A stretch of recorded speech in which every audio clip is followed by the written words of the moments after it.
Meu filho me arrastou para a festa de gala para impressionar o novo chefe. Fica lá no fundo, seu vestido é vergonhoso, ele sibilou no meu ouvido enquanto entrávamos no salão. Quando seu chefe chegou, ele ignorou o aperto de mão do meu filho. Ele veio direto até mim, pegou minha mão e sussurrou com lágrimas nos olhos. Eu estou procurando por você há 30 anos. Eu ainda te amo. Meu filho derrubou o copo. Fico feliz que você esteja aqui. Acompanhe minha história até o final e comente a cidade de onde você está assistindo para eu ver até onde minha história chegou. O ferro de passar chiava sobre a camisa social do meu filho quando o celular tocou. Eram 8 horas da manhã de uma terça-feira de 2024. Eu estava no meu quartinho, que um dia foi depósito, depois área de serviço, e agora era o único espaço que me pertencia naquela casa de 280 metros quadrados. 8 metros quadrados. Uma cama de solteiro encostada na parede, um guarda-roupa estreito que rangia, uma mesinha com a foto do Paulo, meu marido, que Deus o tenha, morto em 2016, e o tanque de lavar roupa que eu ainda usava porque a Letícia não gostava que eu mexesse na máquina nova dela. Não tinha janela de verdade, só uma basculante pequena que dava para o muro do vizinho. Olhei para o visor. Bruno. Oi, filho. Mãe, você vai comigo na festa da empresa sexta-feira? Não foi uma pergunta. Com Bruno, nunca era. Em 8 anos morando na casa dele, eu nunca tinha sido convidada para nada, nem para a festa de Natal da empresa, nem para os jantares com os colegas. A gala de boas-vindas do novo CEO, sexta-feira, no Fasano. Bruno, eu não tenho roupa para esse tipo de... Eu sei que você não tem. A impaciência na voz dele era como uma faca. Por isso estou te avisando com antecedência. Compra alguma coisa, nada chamativo. Filho, por que você quer que eu vá? Porque o novo CEO valoriza a família tradicional. Ele fez um discurso inteiro sobre isso. Eu preciso mostrar que tenho uma família completa. Família completa. Era assim que ele me via. Não como mãe, como um item de checklist. É só você ficar num canto, ele continuou. Não fala com ninguém, não circula. Consegue fazer isso? Eu olhei para as minhas mãos. Mãos de 52 anos. Mãos que já seguraram giz, caneta vermelha, livros de literatura. Mãos que corrigiram milhares de redações. Mãos que um dia foram seguradas com amor por um homem que me olhava como se eu fosse a coisa mais preciosa do mundo.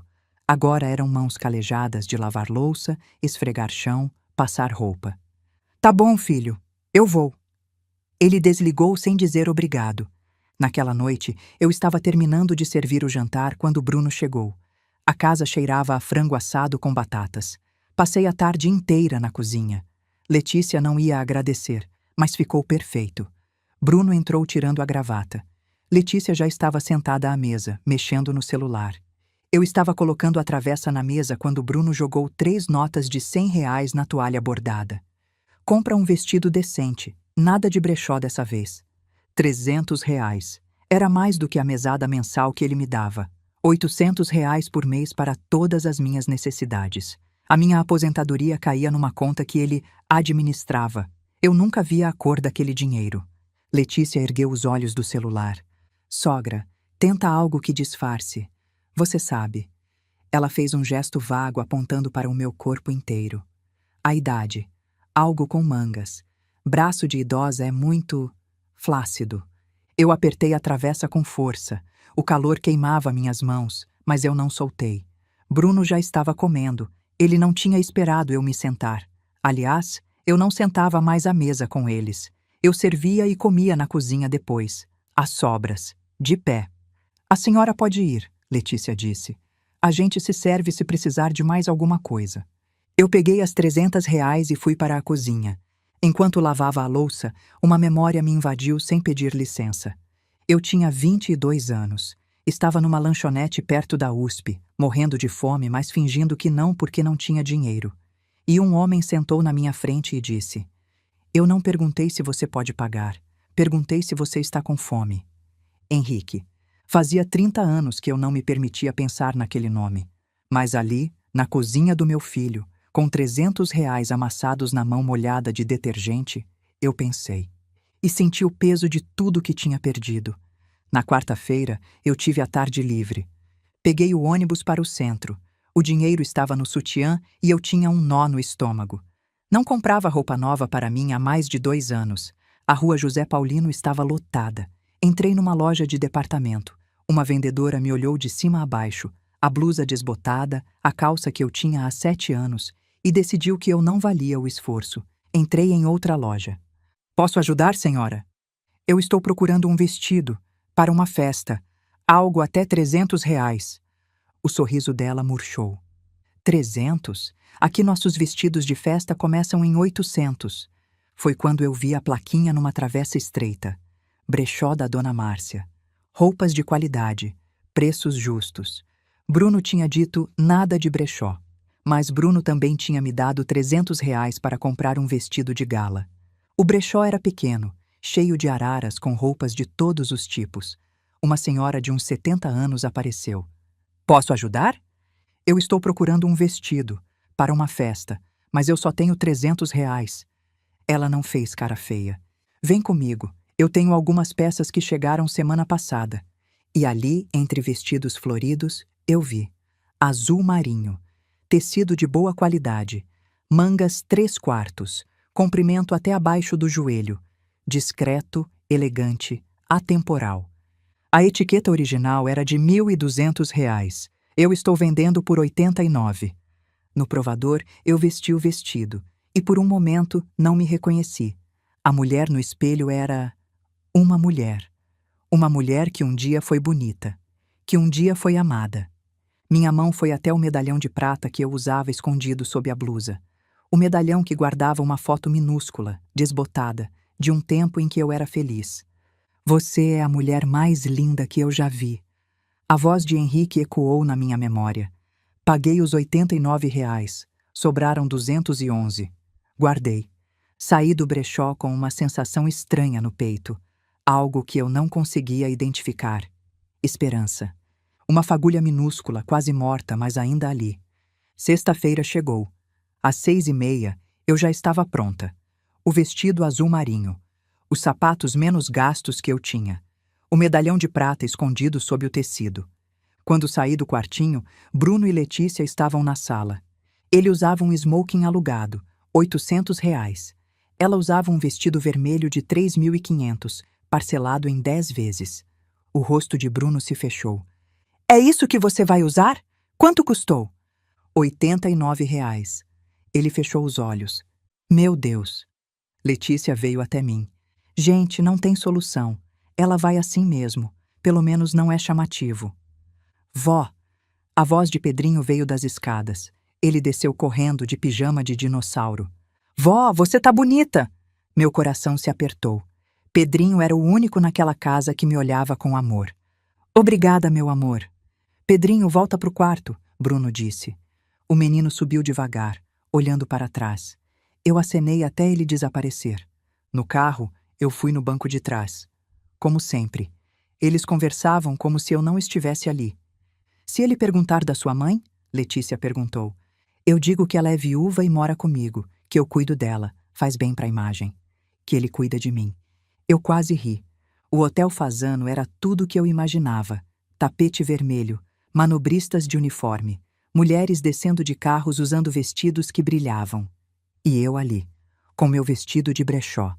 Bruno me guiou até um canto do salão, perto de um arranjo de flores, ao lado da saída de serviço. Fica aqui, não circula. Ele saiu com Letícia pendurada no braço, e eu fiquei ali, sozinha, invisível. Peguei uma taça de água de um garçom e observei o salão. Uma mulher se aproximou, loira, vestido prateado. Ah, você é do serviço? Pode pegar mais champanhe para mim? Meu rosto esquentou. Eu não trabalho aqui. Ela me olhou de cima a baixo e foi embora sem pedir desculpas. Minutos depois, um homem de meia idade esbarrou em mim enquanto passava. Nem olhou para trás. Sua esposa riu baixinho. Cuidado, querido, você quase derrubou a copeira. É assim que eu pareço? Uma serviçal? Essas mãos já seguraram livros de Machado de Assis. Corrigiram milhares de redações. Formaram gerações de alunos. Mas ali, naquele salão, eu era invisível. Pior, eu era o que eles achavam que podia pisar. Um barulho de copos em brinde cortou meus pensamentos. Murmúrios começaram a se espalhar. Pessoas se reposicionavam. Alguém importante estava chegando. A energia do salão mudou. Bruno praticamente correu para se posicionar perto da entrada. Fragmentos de conversa chegavam até mim. Dizem que ele é bilionário. Começou do zero. Foi deserdado pela família. Nunca casou de verdade. O salão ficou quase silencioso. E então ele entrou. Um homem alto, cabelos grisalhos nas têmporas, porte elegante, terno impecável. Ele caminhava com a confiança de quem não precisa provar nada. Meu coração disparou. Eu não sabia por quê. Não conseguia ver o rosto dele direito daquela distância. Mas alguma coisa naquele jeito de andar, na inclinação da cabeça, era familiar. Bruno se aproximou com seu melhor sorriso. Estendeu a mão. O homem ignorou. Nem olhou para Bruno. Seus olhos continuavam vasculhando o salão, procurando alguma coisa. Ou alguém. O homem virou ligeiramente. A luz pegou seu rosto. E o mundo parou.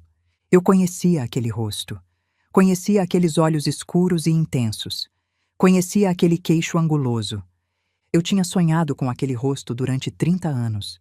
Henrique Valverde, meu Henrique. A taça de água tremeu na minha mão. A água respingou no vestido, no chão. Não pode ser. Mas era. 30 anos mais velho, cabelos grisalhos, rugas de expressão. Mas era ele. Ele estava ouvindo Bruno falar, mas não prestava atenção. Seus olhos continuavam percorrendo o salão. E então pararam. Pararam em mim. E eu vi o momento exato em que ele me reconheceu. Henrique empalideceu. Visivelmente. Bruno parou de falar no meio da frase. Senhor Valverde, o senhor está bem? Mas Henrique não respondeu. Ele não olhava mais para Bruno. Ele olhava para mim. Só para mim. Como se ninguém mais existisse naquele salão. E então, sem dizer uma palavra para ninguém, Henrique começou a caminhar. Diretamente na minha direção. As pessoas abriam caminho. Elas não sabiam por quê, mas algo na determinação dele fez todos se afastarem. Murmúrios viraram exclamações. Vi esposas cutucando maridos. Vi celulares sendo levantados. Todo mundo queria saber quem era a mulher de vestido simples que tinha parado o CEO no meio do salão. Quem é aquela? Ele conhece ela? Meu Deus, olha a cara do Bruno. Cada passo dele era um ano a menos entre nós. Por trás dele, eu vi Bruno, paralisado, a boca aberta. Ele tinha entendido. O CEO estava atravessando um salão lotado para encontrar a mãe que ele tinha escondido num canto. Henrique parou na minha frente. A distância entre nós era de um passo. O mesmo passo que tinha nos separado há 30 anos. Nenhum dos dois falou. Nós só nos olhamos. 30 anos de ausência. 30 anos de perguntas sem resposta. E então Henrique falou. Carmen. Só meu nome. Mas a maneira como ele falou, rouca de emoção, fez as lágrimas caírem. Henrique. Era a primeira vez em 30 anos que eu falava o nome dele em voz alta. Henrique estendeu a mão. Devagar. Como se eu fosse algo precioso que poderia se quebrar. Ele tirou a taça dos meus dedos e a colocou na mesa ao lado. Então segurou minhas 2 mãos nas dele. As mãos dele eram quentes. Maiores do que eu lembrava. Mãos de um homem de 54 anos. Mas ainda assim as mesmas mãos. E então o medalhão escapou de dentro do vestido. A corrente de prata balançou entre nós. O medalhão abriu com um movimento. Henrique olhou para baixo. Viu a foto minúscula, desbotada. Nós dois, 30 anos atrás. Você guardou, ele sussurrou. A voz dele quebrou. Esse tempo todo você guardou. Eu nunca consegui jogar fora. Ele segurou o medalhão com dedos tremendo. As lágrimas escorriam pelo rosto dele agora. Eu procurei por você durante 30 anos. A voz dele era baixa, só para mim. Eu nunca desisti. Contratei detetives. Segui pistas falsas. Eu acordava todos os dias me perguntando onde você estava. Um soluço escapou da minha garganta. Eu ainda te amo, Carmen. Nunca deixei de te amar. Mãe! A voz de Bruno cortou o salão como uma faca. Ele vinha marchando em nossa direção. O rosto vermelho. A taça de champanhe abandonada numa mesa. Mãe, nós precisamos ir. Agora. Henrique se virou devagar. O olhar dele era gelo.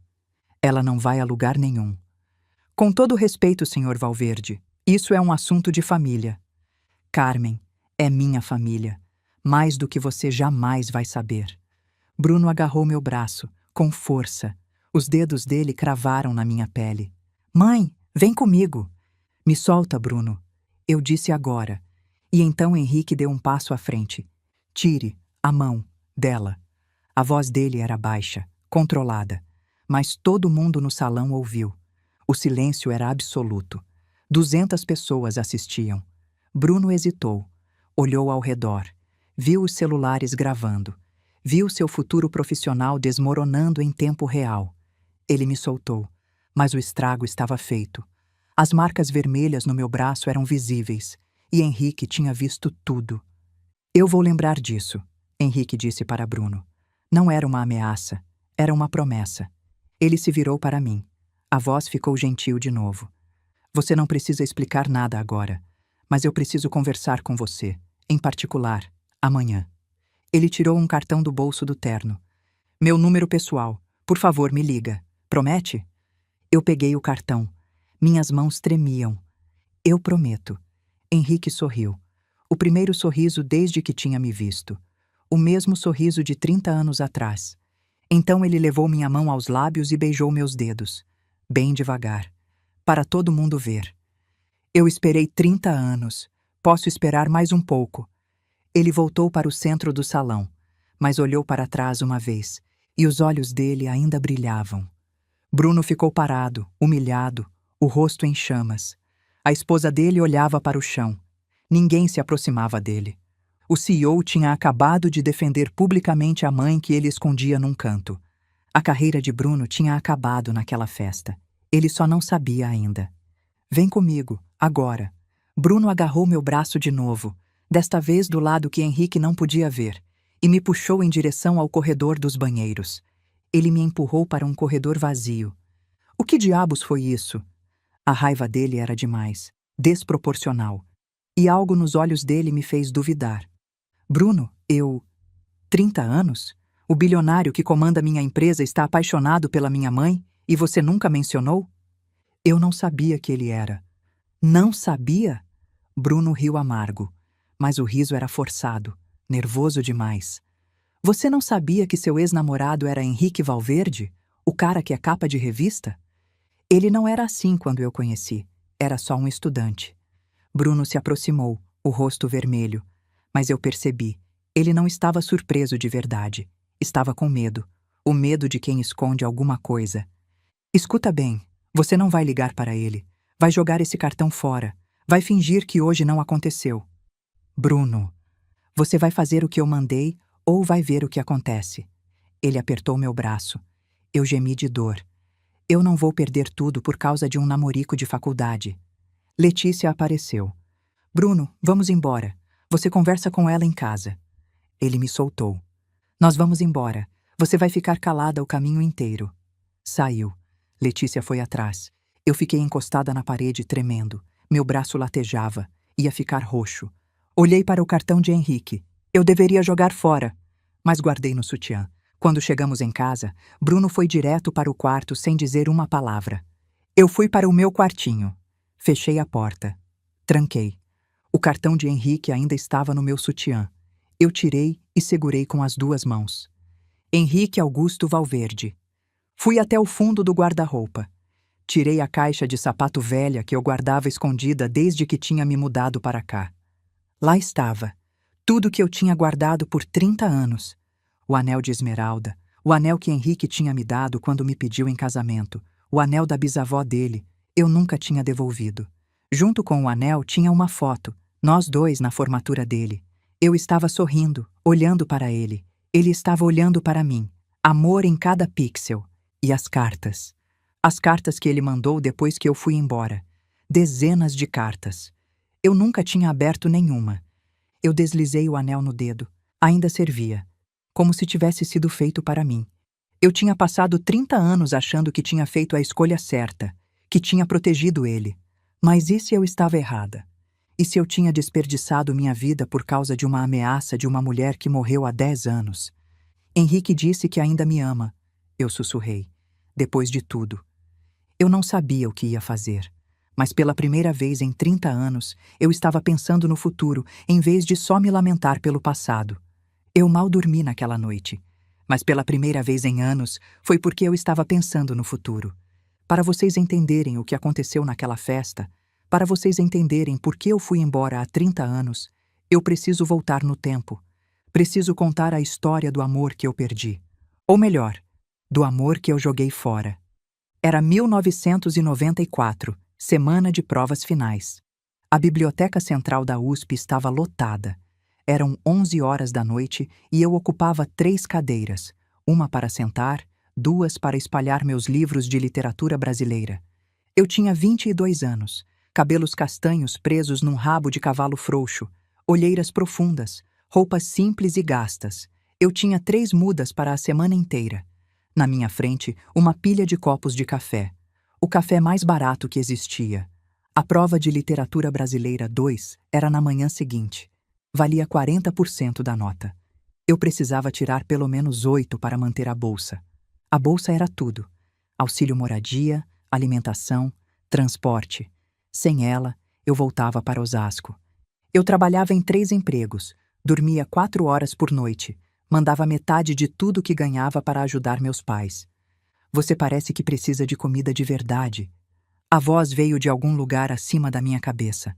Um homem estava parado na frente da minha mesa. 24, 25 anos. Alto, bem vestido de um jeito obviamente caro. Olhos escuros e intensos. A cantina fecha em 20 minutos, mas eu conheço uma lanchonete 24 horas que tem a melhor torta de maçã da cidade. Eu preciso estudar, não de torta. Ele sorriu.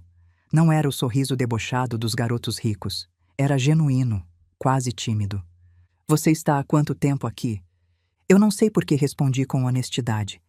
Desde as 7 da manhã. 16 horas estudando. Quando foi a última vez que você comeu? Eu não respondi. Meu silêncio foi resposta suficiente. Vem, eu pago. Você não precisa me dever nada. Eu não aceito caridade. Não é caridade, é um investimento. Você está estudando o quê? Literatura brasileira. Então você vai ser professora? Quero dar aula para crianças pobres, crianças como eu fui. Algo mudou no rosto dele. Os olhos ficaram mais suaves. Então o Brasil precisa que você passe nessa prova. Por favor, deixa eu ajudar. Eu olhei para ele, para os olhos que não tinham malícia. Tá bom, uma torta. Só uma torta. O sorriso dele iluminou o rosto inteiro. Qual é o seu nome? Henrique. Henrique Valverde. Carmen. Carmen Lúcia Medeiros. A lanchonete era simples. Azulejos trincados, bancos de fórmica rasgados. Exatamente o tipo de lugar que Henrique claramente não frequentava. Mas ele entrou como se fosse em casa. Eu comi a torta. Estava com tanta fome que esqueci de fingir que não estava. E comecei a falar. Contei sobre minha família, sobre meu pai pedreiro que acordava às 4 da manhã, sobre minha mãe que costurava até de madrugada, sobre meus irmãos que tinham largado a escola para trabalhar. Contei sobre Dona Maria, a professora que tinha mudado minha vida, que me fez acreditar que era possível sair do ciclo de pobreza. Henrique ouviu tudo em silêncio. Você é a pessoa mais corajosa que eu já conheci, ele disse finalmente. Corajosa? Eu estou só sobrevivendo. Sobreviver nas condições que você descreveu, mantendo a bolsa, trabalhando 3 empregos e ainda sonhando em ajudar os outros? Isso não é sobrevivência. Isso é heroísmo. Meus olhos arderam. Ninguém nunca tinha falado assim comigo. No ponto de ônibus, ele tirou o casaco e colocou nos meus ombros. Posso te ver de novo? Amanhã? Eu deveria dizer não. Garotos ricos não namoram garotas pobres. Tá bom, depois do trabalho. O ônibus chegou. Eu subi olhando pela janela. Henrique acenava até o ônibus virar a esquina. Eu ainda estava usando o casaco dele. Eu ainda estava sorrindo. Nos meses seguintes, Henrique se tornou parte da minha vida.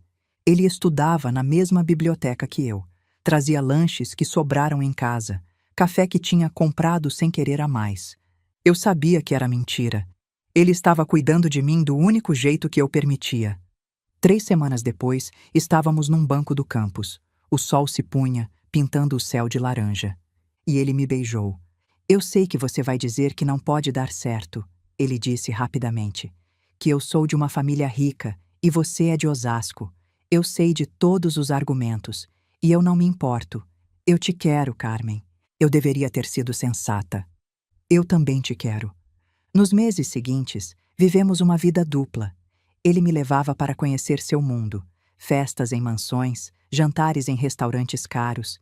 Eu me sentia deslocada em todos, mas ele nunca se envergonhava de mim. Me apresentava com orgulho. Em troca, eu o levei para conhecer Osasco, a casa pequena dos meus pais. Minha mãe serviu feijoada. Henrique elogiou a comida, comeu 3 pratos, ajudou a lavar a louça. Meu pai me puxou de lado depois. Esse aí é diferente dos outros ricos. Esse aí tem alma. Era março de 1995 quando ele me pediu em casamento. No Lago do Campus, fim de tarde. Sol dourado. Henrique tirou uma caixa de veludo do bolso. Isso era da minha bisavó. Minha avó deu para mim. Não para minha mãe, para mim.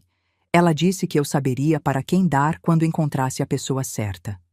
Uma esmeralda pequena, cercada por diamantes minúsculos. A coisa mais linda que eu já tinha visto. Carmen Lúcia Medeiros. Ele se ajoelhou. Casa comigo?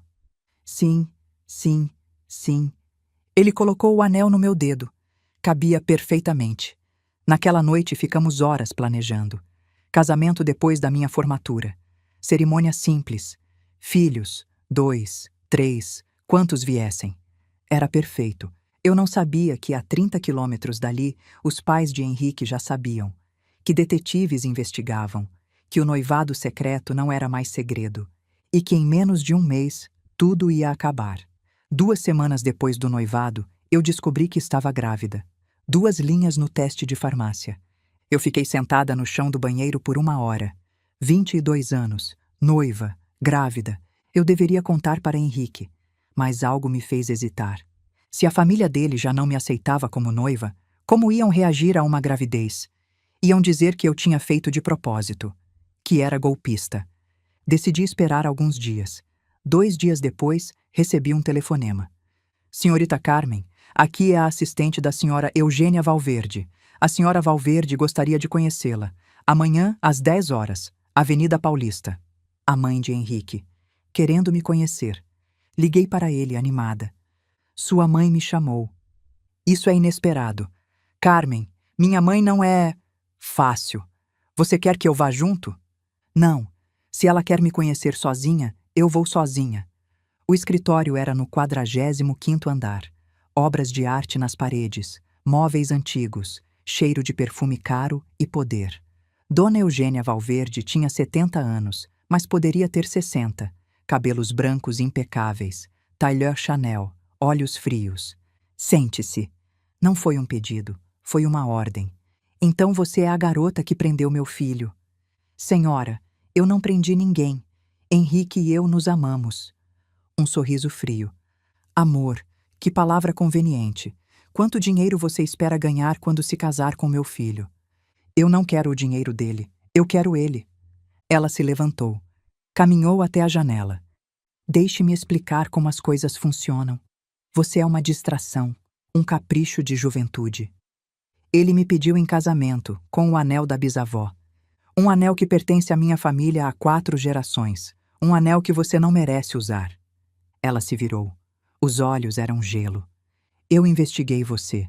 Filha de pedreiro e costureira, bolsista, 3 empregos, muito previsível.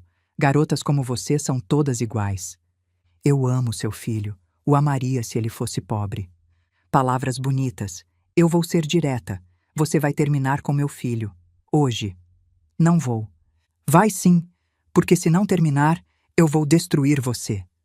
Ela abriu uma pasta na mesa. Fotos, documentos, relatórios, investigação sobre mim. Sua bolsa de estudos, uma ligação minha para o reitor e ela desaparece. Você vai ser expulsa por inconsistências acadêmicas. Nunca vai provar que não houve fraude. Eu empalideci. E quanto ao meu filho, eu tenho contatos em cada empresa onde ele poderia trabalhar, cada investidor, cada porta. Todas vão estar fechadas. Você faria isso com seu próprio filho? Eu faria qualquer coisa para proteger meu filho de cometer o maior erro da vida dele. Ela tirou um envelope da gaveta. Aqui está um cheque de 50 mil reais. É seu se você terminar com ele hoje.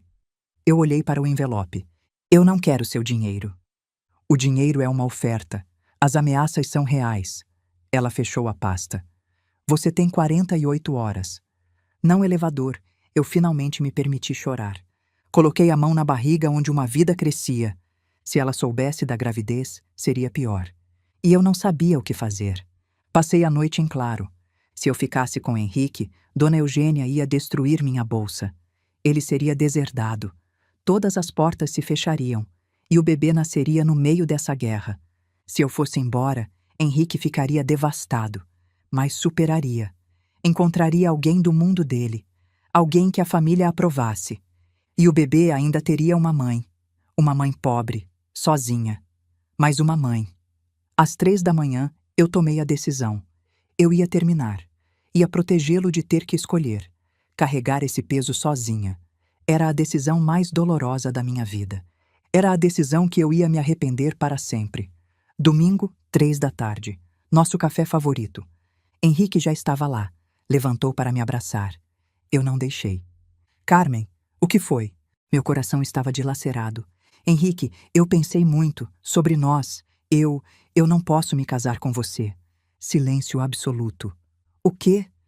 Eu percebi que nós somos muito diferentes, que eu não pertenço ao seu mundo.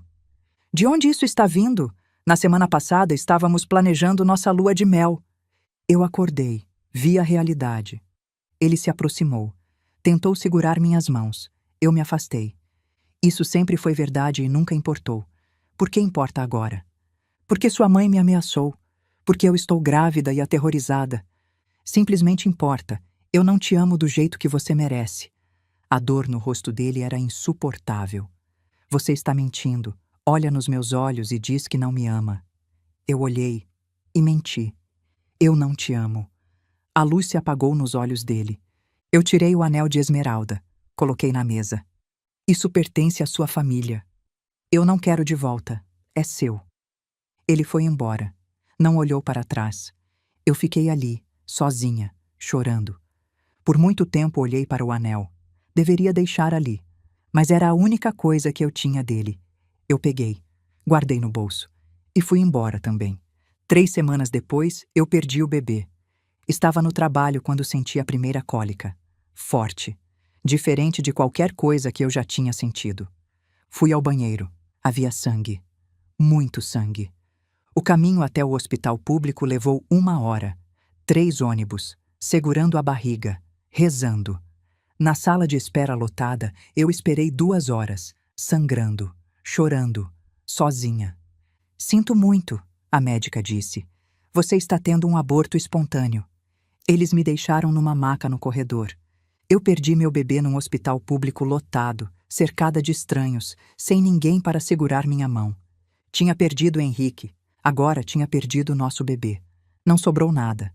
Os meses seguintes foram um borrão de sobrevivência. Henrique tentou me encontrar, ligou toda semana. Eu não atendia.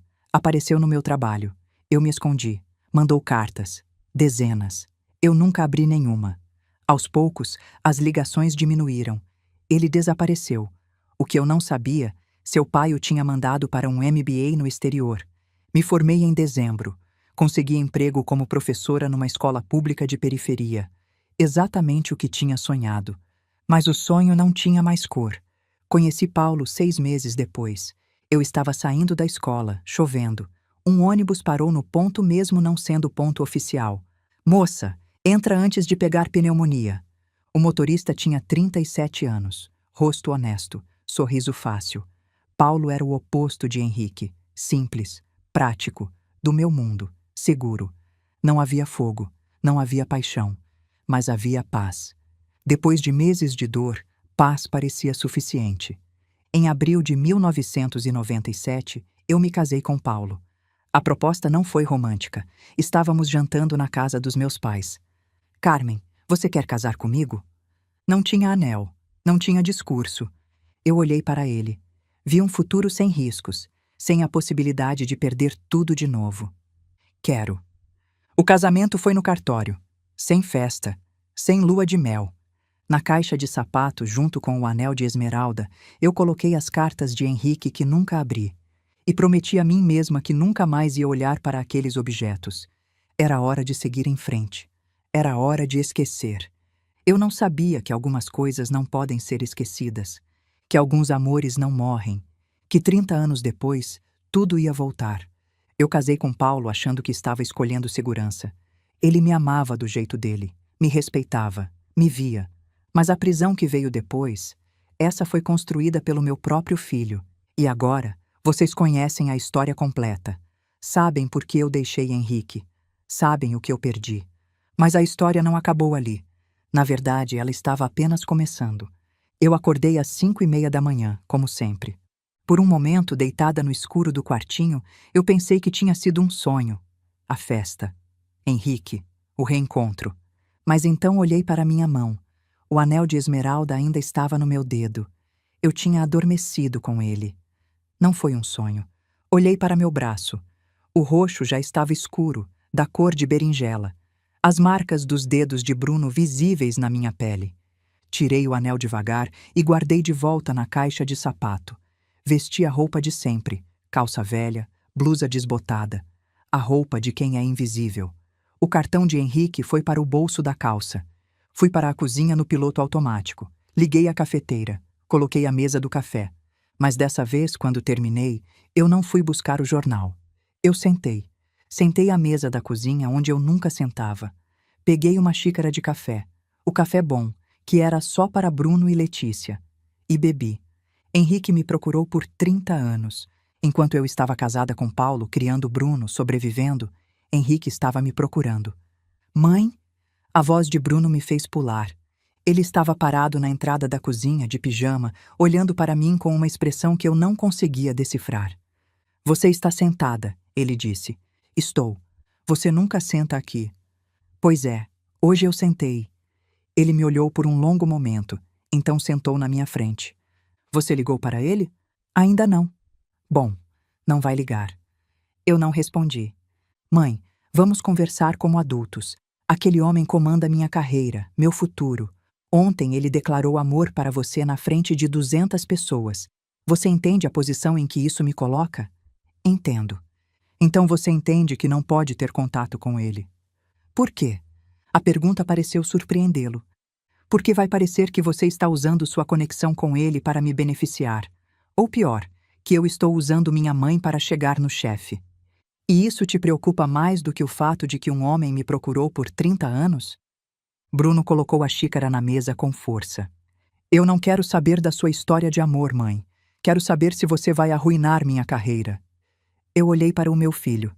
Quando você se tornou assim, Bruno? Frio, calculista. Eu me tornei assim sobrevivendo, igual você deveria ter feito. Eu passei quase 30 anos cuidando de você. Trabalhei em 3 empregos para pagar sua escola. E agora você me trata como empregada. Eu te dei um teto. Você me deu um quartinho de 8 metros quadrados sem janela. O silêncio entre nós era denso. Bruno se inclinou para a frente. A voz dele baixou. Escuta bem, mãe. Se você ligar para Henrique Valverde, se você encontrar com ele, eu coloco você na rua, com a roupa do corpo. Bruno --. E se você correr para o bilionário, eu proíbo você de ver seus netos. Pedrinho e Sofia nunca mais vão saber que você existe. Os netos. Era a arma que ele sabia que funcionaria. Você não faria isso, eu disse. Quer testar? Ele se levantou e saiu. Eu fiquei ali, o café esfriando, o cartão de Henrique queimando no meu bolso. Eu deveria jogar fora, mas não joguei. Uma semana depois, meu celular tocou. Eu estava no quintal dos fundos estendendo roupa. Número desconhecido. Carmen! A voz de Henrique. Meu coração parou. É você? É realmente você? Sim, sou eu. Silêncio. Um silêncio cheio de tudo que não tinha sido dito por 30 anos. Eu esperei uma semana para você ligar, ele disse. Você prometeu. Eu sei, me desculpa. Eu não pude. Não pôde ou não quis? Não pude. Seu filho não deixou. Não era uma pergunta. Como você sabe? Eu vi como ele te tratava na festa. Vi onde ele te escondeu. Eu não respondi. Carmen, eu preciso te ver. Por favor. Henrique, eu não posso. Pode sim. Você tem 52 anos, Carmen. Já cumpriu todas as obrigações. Quando é que você vai viver para você?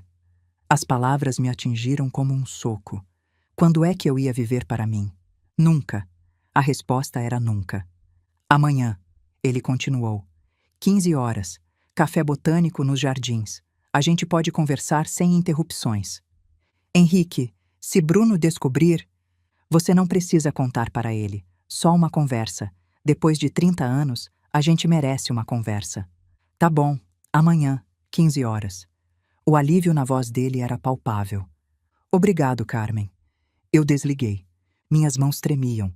Eu tinha acabado de marcar um encontro escondido com o homem que eu amei a vida inteira. Era loucura. Era a coisa mais corajosa que eu tinha feito em 30 anos. O café botânico ficava numa rua arborizada dos jardins. Discreto, tranquilo. Henrique estava sentado numa mesa no fundo. Quando nossos olhos se encontraram, ele sorriu. O mesmo sorriso de 30 anos atrás. Eu caminhei até ele. Ele se levantou, hesitou, sem saber se podia me abraçar. Eu o abracei primeiro. 30 anos de saudade concentrados em um abraço. Você veio, ele sussurrou. Eu vim. Sentamos. Uma garçonete trouxe chá. Ele lembrava que eu não gostava de café. Eu não sei por onde começar, eu disse. Pelo começo. Me conta o que aconteceu. A verdade. Eu respirei fundo. E contei. A convocação de Dona Eugênia. O escritório no 45º andar. As ameaças. A bolsa. As portas fechadas. A destruição que ela prometeu. O cheque de 50 mil que eu recusei. Contei sobre a decisão de protegê-lo. De terminar antes que ele tivesse que escolher. E então hesitei. Henrique percebeu. Tem mais alguma coisa? Eu estava grávida quando terminei com você. O silêncio que se seguiu foi absoluto. Grávida? A voz dele era um sussurro rouco. E você não me contou? Eu não podia. Se eu contasse, você ia querer lutar, e sua mãe ia destruir tudo. E o bebê? Eu senti as lágrimas chegando. Eu perdi, 3 semanas depois do término, sozinha, num hospital público lotado. Henrique chorou. Era a primeira vez que eu via ele chorar. Eu teria estado lá, ele disse. Se você tivesse me contado, eu teria estado lá. Eu sei, por isso eu não contei. Ele ficou em silêncio por muito tempo. Minha mãe destruiu nossas vidas, ele disse finalmente. Ela morreu há 10 anos. Nunca te contou? Nunca. Henrique segurou minha mão. Carmen, eu preciso te contar uma coisa sobre isso. Há 8 anos, meu detetive encontrou você. Encontrou seu endereço, seu filho. Eu congelei. 8 anos? O detetive fez contato com alguém da sua família. Esse alguém disse que você tinha sofrido violência doméstica, que estava se escondendo, que não queria ser encontrada. Mas eu nunca... Paulo nunca me machucou. Eu sei disso agora. As informações eram falsas. Alguém mentiu para meu detetive. Alguém aceitou dinheiro. Quem? Henrique me olhou nos olhos. 200 mil reais, Carmen. Foi quanto ele recebeu. Ele tirou papéis de uma pasta, transferências bancárias, e-mails, a assinatura de Bruno. A transferência foi em 2016, o mesmo mês em que Bruno deu entrada na casa onde vocês moram. Eu senti o mundo girar. Meu filho tinha me vendido por 200 mil reais. Ele usou o dinheiro que era para me encontrar para comprar a casa onde eu moro. Eu disse, minha voz vazia. Eu durmo num quartinho, numa casa comprada com o dinheiro que deveria ter me devolvido para você. Eu sinto muito, Carmen. As lágrimas não vinham. Era choque demais. Bruno sabia. Esse tempo todo ele sabia que Henrique estava me procurando. E escolheu o dinheiro. Ele me manteve presa, eu disse, conscientemente, deliberadamente. Sim, meu próprio filho. Henrique segurou minhas 2 mãos. Carmen, você não precisa voltar para aquela casa. Eu não tenho para onde ir. Você tem. A Fundação Valverde tem uma divisão de educação. Trabalhamos com escolas públicas em comunidades carentes. Exatamente o trabalho que você sempre sonhou. Henrique, eu tenho 52 anos. Eu estou te oferecendo um emprego porque você é a pessoa mais qualificada que eu conheço. Quase 30 anos de experiência em escola pública. Mestrado em educação que você fez aos 40. Você conhece a realidade do chão de escola como ninguém. Salário de 15 mil reais por mês. É o que pagamos para diretores de programa. Eu engasguei. E a fundação oferece moradia para funcionários. Um apartamento, seu, enquanto trabalhar conosco. Um apartamento meu? Seu, com seu nome na porta. Eu senti as lágrimas chegando. Não de tristeza, de esperança. Por que você faria isso por mim? Porque eu nunca parei de te amar e porque você merece uma vida melhor. Eu voltei para casa às 5 da tarde. Bruno estava na cozinha quando entrei. Ele me olhou de cima a baixo, o vestido azul marinho, a postura diferente. Você saiu. Onde você foi? Eu já disse, no médico. Vestida assim, você foi encontrar com ele. Eu não respondi. Eu avisei você, mãe. Eu avisei o que ia acontecer. Sim, você avisou. E você foi assim mesmo. Fui. Ele se aproximou, o rosto vermelho de raiva. Você tem noção do que você fez? Eu tenho noção de muita coisa agora, Bruno. Algo na minha voz o fez parar. Eu peguei os papéis que Henrique tinha me dado. 200 mil reais, Bruno. Foi quanto você recebeu para mentir sobre mim há 8 anos. O sangue sumiu do rosto dele. Você vendeu informações falsas para o detetive de Henrique. Disse que eu tinha sofrido violência, que eu estava me escondendo. Mãe, isso. Você usou o dinheiro para dar entrada nessa casa. Nessa casa onde eu moro num quartinho de 8 metros quadrados, onde eu trabalho de graça como sua empregada. Eu posso explicar. Você me manteve afastada do homem que me procurou por 30 anos. Você me vendeu, Bruno, sua própria mãe. O rosto dele se transformou, da culpa para a raiva. Eu fiz o que era melhor para essa família. Melhor para quem? Você embolsou 200 mil e me usou como empregada grátis. Você acha que aquele homem te ama de verdade? Ele é bilionário, está te manipulando. Engraçado você falar em manipulação. Você que me manipulou por 8 anos. Eu te dei um teto. Você me deu uma prisão. Eu respirei fundo. Acabou, Bruno. Eu vou embora. Ele riu. Ir embora? Para onde? Você não tem nada. Eu tenho mais do que você pensa. Vou trabalhar para a fundação dele, como diretora de programas educacionais. Ele está te comprando. Pense o que quiser. Eu não preciso mais da sua aprovação. Se você sair dessa casa, você nunca mais vê Pedrinho e Sofia. Eu parei. Você ia fazer isso com seus próprios filhos? Tirar a avó deles? Eu faço o que for necessário. Eu olhei para o meu filho, para o estranho que usava o rosto do menino que eu criei. Se você me proibir de ver meus netos, eu vou para a justiça. Avós têm direitos, e com os recursos de Henrique, eu tenho como lutar. Bruno empalideceu. Você não teria coragem. Tente me impedir. Letícia apareceu na porta. O que está acontecendo? Eu estou saindo, eu disse. Amanhã vou arrumar minhas coisas e vou embora de manhã. Embora? Para onde? Para um apartamento meu, com uma vida minha, longe de vocês. Eu passei a noite arrumando minhas coisas. Não tinha muito. Uma mala com roupas. A caixa de sapato com minhas memórias. Alguns objetos pessoais. 52 anos de vida cabiam em 2 bagagens. Às 11 da noite, alguém bateu na porta. Era Pedrinho. De pijama, os olhos preocupados. Vó, eu ouvi vocês brigando. Você vai embora de verdade? Eu me ajoelhei na frente dele. Vou, meu anjo.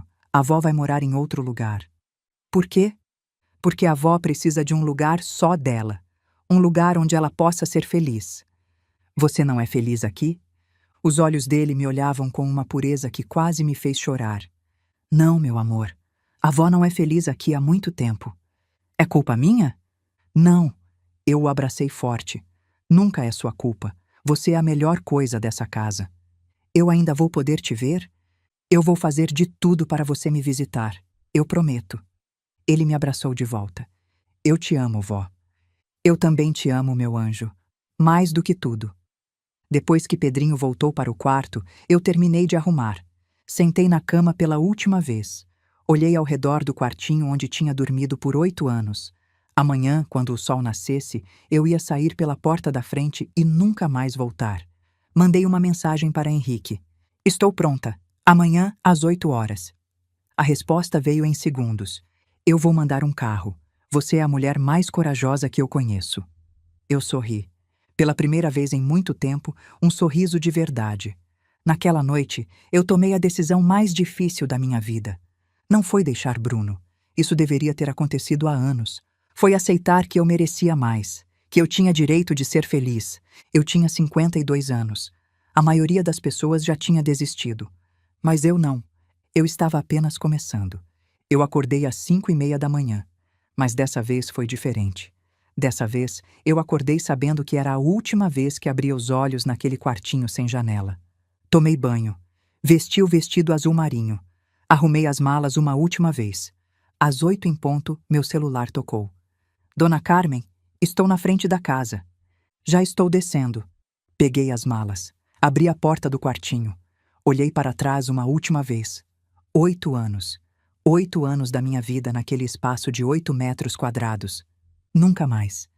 Bruno estava na sala, de pé, braços cruzados, bloqueando a passagem. Então você realmente vai fazer isso? Vou. Se você sair por essa porta, acabou. Você não volta mais. Eu sei. Vó. Pedrinho desceu correndo as escadas ainda de pijama. Vó, você já vai? Bruno hesitou. Por um momento vi algo no rosto dele. Dúvida, talvez. Ele saiu da frente da porta. Eu me ajoelhei para ficar na altura de Pedrinho. Vem cá, meu amor. Ele correu para os meus braços. Eu não quero que você vá, vó. Eu sei, mas a avó precisa ir. Você ainda vai me amar? Meus olhos arderam. Sempre. Para sempre. Sofia apareceu nas escadas, sonolenta. Eu a abracei também. A avó te ama, minha princesa. Nunca esquece disso. Me levantei, peguei as malas. Olhei para Bruno uma última vez. Tchau, Bruno. Eu não disse eu te amo, apenas tchau. E saí pela porta. O carro estava esperando. Um sedã preto, discreto. O motorista pegou minhas malas. Eu entrei no carro. O banco de couro era macio, confortável. Tinha ar-condicionado. Tinha dignidade. O carro arrancou. Eu olhei pela janela traseira e vi Pedrinho na janela do quarto, acenando. Acenei de volta até ele desaparecer. Então me virei para frente. Para o futuro. O carro parou em frente a um prédio em Pinheiros. Não era luxuoso. Era moderno, bem cuidado. O tipo de prédio onde pessoas normais viviam vidas normais. Perfeito. Cláudia, do RH da Fundação Valverde, me esperava na portaria. Dona Carmen, bem-vinda. Subimos até o 6º andar. Ela abriu a porta do apartamento 604. Eu parei no meio da sala, sem conseguir me mover. 2 quartos, sala com varanda, cozinha equipada, banheiro com banheira. Banheira. Eu nunca tinha tido uma banheira na vida. O senhor Valverde pediu que informássemos que a senhora pode personalizar o que quiser, Cláudia disse. Isso tudo é meu? Enquanto trabalhar conosco, é seu. Meu lar. Eu tinha um lar. Depois que Cláudia foi embora, eu caminhei pelo apartamento em silêncio. Toquei as paredes, abri as janelas, olhei a vista. Fui até a varanda. Tinha espaço para uma cadeira, um vaso de planta. Fui até o banheiro. A banheira parecia um luxo absurdo. Fui até o quarto. A cama era de casal, macia, lençóis limpos. Eu me sentei na cama e chorei. Não de tristeza, de alívio, de alegria. Chorei por 1 hora, talvez mais. Chorei por tudo que eu tinha perdido e por tudo que eu estava ganhando. Quando as lágrimas secaram, eu lavei o rosto. Olhei para meu reflexo no espelho. A mulher que me olhava de volta era diferente. Tinha algo nos olhos dela que não estava lá ontem. Esperança. Na segunda-feira, eu acordei às 6 da manhã por escolha. Vesti o vestido azul marinho. Peguei o metrô até o Itaim Bibi. A recepcionista me cumprimentou com um sorriso. Dona Carmen Medeiros, seja bem-vinda. Dona Carmen Medeiros, não a mãe do Bruno, não a empregada. A integração durou a manhã inteira. Conheci os departamentos, as pessoas, os projetos. Às 11 horas, Cláudia me levou até meu escritório. Meu escritório. Era uma sala pequena, mas era minha. Mesa, computador, janela com vista para a rua. E na porta, uma placa. Carmen Medeiros, diretora de programas educacionais. Eu fiquei parada olhando para a placa por 1 minuto inteiro. Dona Carmen? Desculpa. Eu pisquei, afastando as lágrimas. É que eu nunca tive um escritório com meu nome na porta. Às 2 da tarde, eu tive minha primeira reunião. Minha equipe, 5 profissionais jovens que desenvolviam programas de educação para comunidades carentes. Dona Carmen, o senhor Valverde disse que a senhora tem quase 30 anos de experiência em sala de aula, disse Mariana, a coordenadora. Estamos ansiosos para aprender com a senhora. Eu também estou ansiosa para aprender com vocês. Vocês conhecem a teoria. Eu conheço a realidade do chão da escola. Juntos, a gente pode fazer algo muito bom. Quando a reunião terminou, Mariana me puxou de lado. Posso ser honesta? Quando soubemos que a nova diretora era uma professora aposentada, alguns ficaram céticos. Mas depois dessa reunião, eu entendi. A senhora sabe coisas que a gente não aprende em MBA. Eu apertei a mão dela. Obrigada, isso significa muito. Às 5 da tarde, Henrique apareceu no meu escritório. Ele bateu na porta aberta. Esperou eu convidar. Posso? É seu prédio. É seu escritório. Ele entrou, fechou a porta. Como foi o primeiro dia? Assustador, emocionante, incrível. A equipe gostou de você. Mariana me mandou mensagem dizendo que você é exatamente o que a fundação precisava. Ela disse isso? Disse. Henrique se sentou na cadeira em frente à minha mesa. Carmen, eu quero fazer isso certo. Quero ser seu chefe durante o horário de trabalho e... outra coisa, fora dele. Mas só se você quiser. Outra coisa como? Como jantar comigo na sexta-feira? Eu sorri. Eu adoraria. O sorriso dele iluminou a sala. Então é um encontro. É um encontro. A situação com os netos foi mais complicada. Bruno tentou me impedir de vê-los. Nas primeiras semanas, todas as minhas tentativas de contato foram bloqueadas. Eu procurei um advogado. A lei prevê o direito de convivência entre avós e netos, disse Dr. Ricardo. Se o pai está impedindo o contato sem justificativa, podemos pedir regulamentação na justiça. Ele mandou uma notificação extrajudicial para Bruno. Uma semana depois, recebi uma mensagem de Letícia. As crianças podem ir te visitar no sábado, das 10 horas às 17 horas. Era um começo. No primeiro sábado, eu estava nervosa como uma adolescente. Arrumei o apartamento 3 vezes. Comprei os biscoitos favoritos de Pedrinho e o suco de Sofia. Preparei o quarto de hóspedes com brinquedos. Quando a campainha tocou, meu coração quase saiu pela boca. Letícia estava na porta, segurando a mão das crianças. Eu venho buscar às 5. Pedrinho e Sofia me olharam com olhos arregalados. Vó, sua casa é bonita. Eu me ajoelhei e os abracei. Eu senti tanta saudade de vocês. Passamos o dia juntos. Brincamos, assistimos desenho, fizemos bolo. Um desastre delicioso que ficou torto, mas gostoso. Vó, você tem uma banheira, Sofia gritou. Posso tomar banho nela? Pode, minha princesa, sempre que vier me visitar. No final da tarde, quando Letícia veio buscá-los, Pedrinho me abraçou. Vó, eu gosto mais da sua casa nova do que da casa do papai. Por quê, meu amor? Porque aqui você está feliz. Eu segurei as lágrimas até eles irem embora. A partir daquele dia, os netos vinham me visitar a cada 2 semanas. Não era ideal, mas era algo. E era suficiente, por enquanto. 2 meses depois que eu tinha deixado a casa de Bruno, Henrique me chamou ao escritório principal. Ele estava sério. Minha equipe de compliance encontrou irregularidades na empresa, no departamento onde Bruno trabalha. Meu estômago afundou. Que tipo de irregularidades? Superfaturamento de contratos, comissões ilegais, suspeita de lavagem de dinheiro. Ele fez uma pausa. Bruno está no centro de tudo. Você tem certeza? Tenho provas suficientes para uma investigação criminal. Eu sou obrigado a reportar. Eu o olhei nos olhos. Isso tem a ver com aquela noite? Na festa? Você mandou investigar ele depois do que viu? Henrique sustentou meu olhar. Eu mandei investigar no dia seguinte.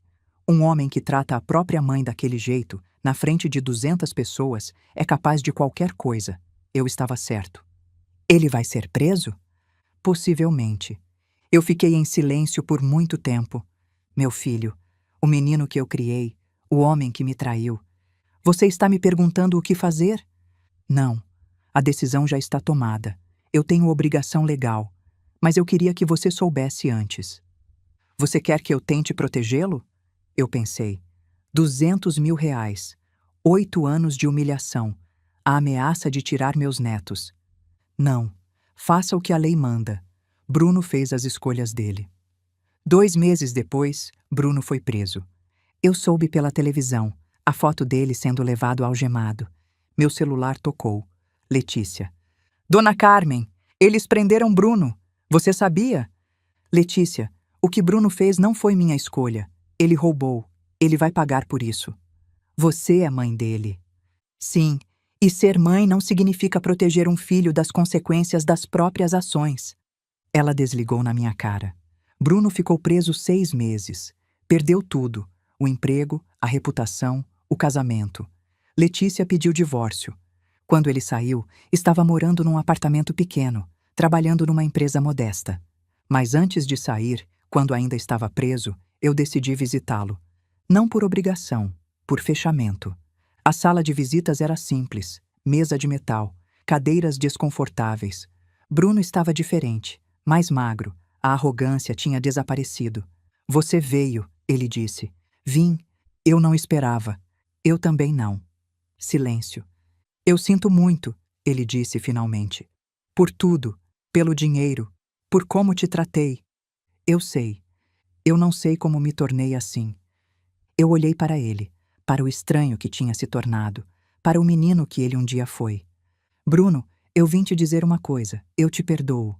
Ele piscou, confuso. Você... O quê? Eu te perdoo. Pelo dinheiro, pela traição, pelos 8 anos. Eu perdoo. Por quê? Porque carregar raiva é pesado demais. E porque, apesar de tudo, eu ainda te amo. Você é meu filho. As lágrimas apareceram nos olhos dele. Eu não mereço. Provavelmente não. Mas eu não perdoo porque você merece. Eu perdoo porque eu mereço paz. Eu me levantei.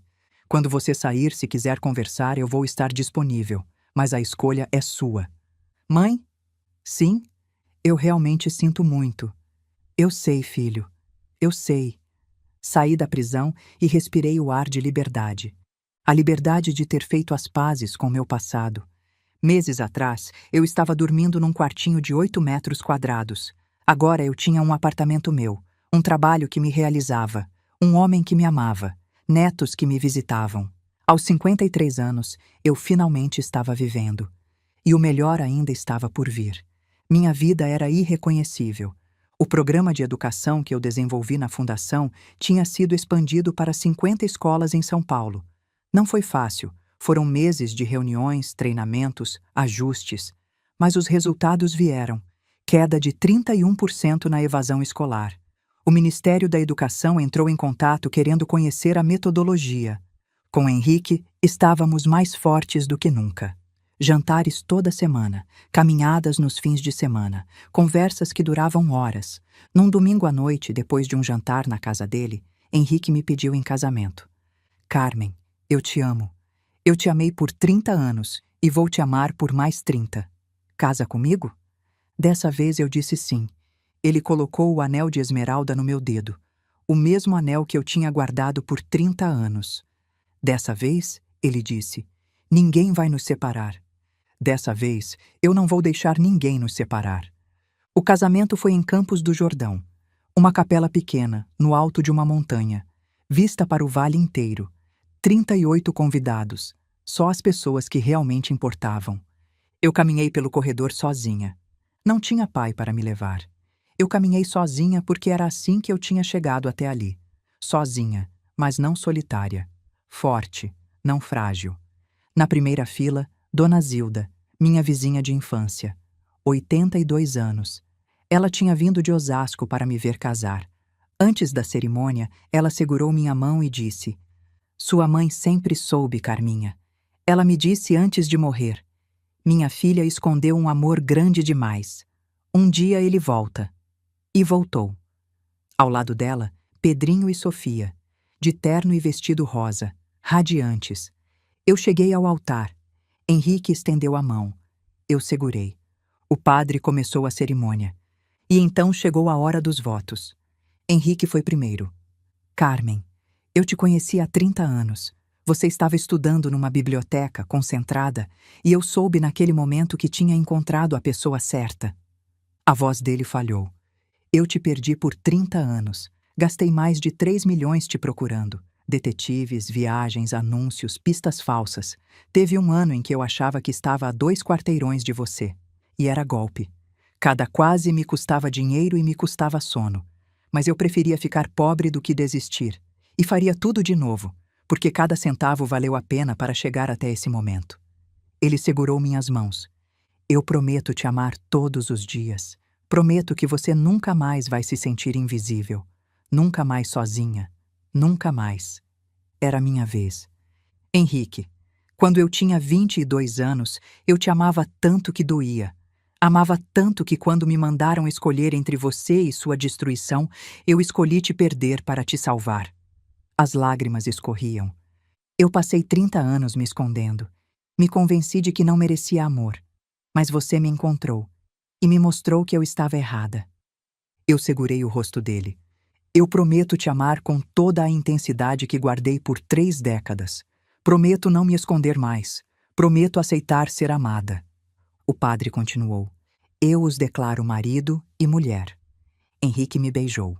Os convidados aplaudiram. Sofia gritou, viva a vovó. Pedrinho assoviou.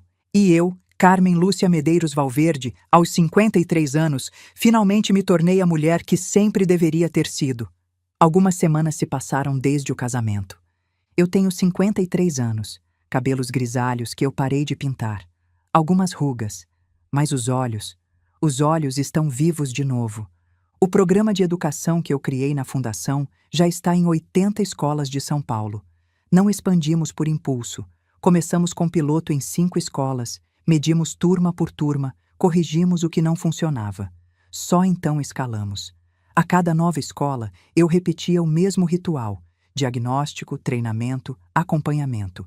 Os índices de alfabetização subiram 23% nas comunidades atendidas. Quando os números ficaram consistentes em bairros diferentes, veio a ligação do Ministério da Educação. Queremos ver isso de perto. Eu, Carmen, a mulher que antes comia as sobras de pé na cozinha. Os netos me visitam todo fim de semana agora. Letícia não teve escolha. O juiz determinou. Mas Pedrinho e Sofia viriam mesmo sem ordem judicial.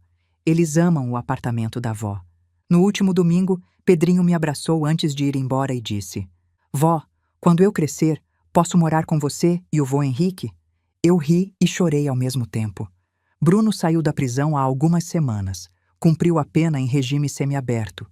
Perdeu tudo: emprego, apartamento, casamento.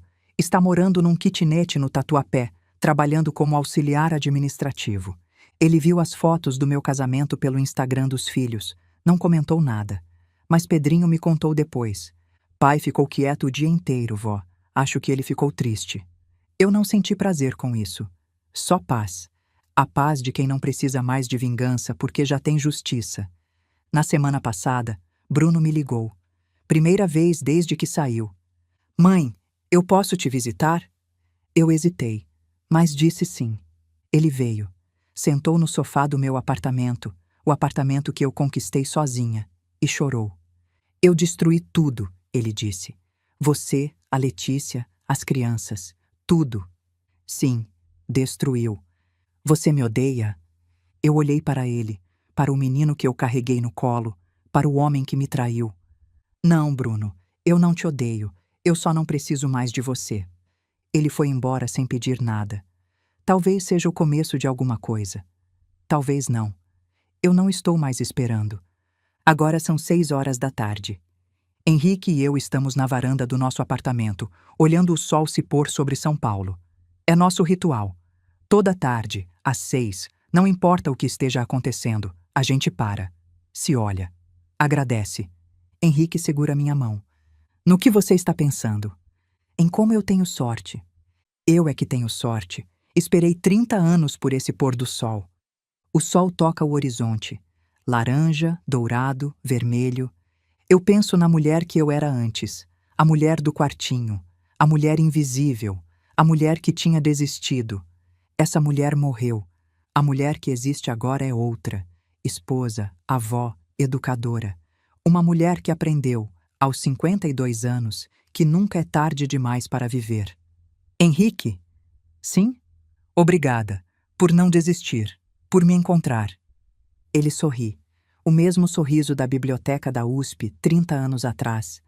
Carmen, desistir de você nunca foi uma opção. O sol desaparece. Mais um dia termina. E eu, Carmen Lúcia Medeiros Valverde, aos 53 anos de idade, finalmente estou onde sempre deveria estar. Feliz, amada, livre, finalmente livre. Se você chegou até aqui, muito obrigada por acompanhar minha história. Deixe nos comentários de onde você está assistindo e me conta. Você acredita que nunca é tarde para recomeçar? Se essa história tocou seu coração, deixe seu like e se inscreva no canal. Até a próxima história.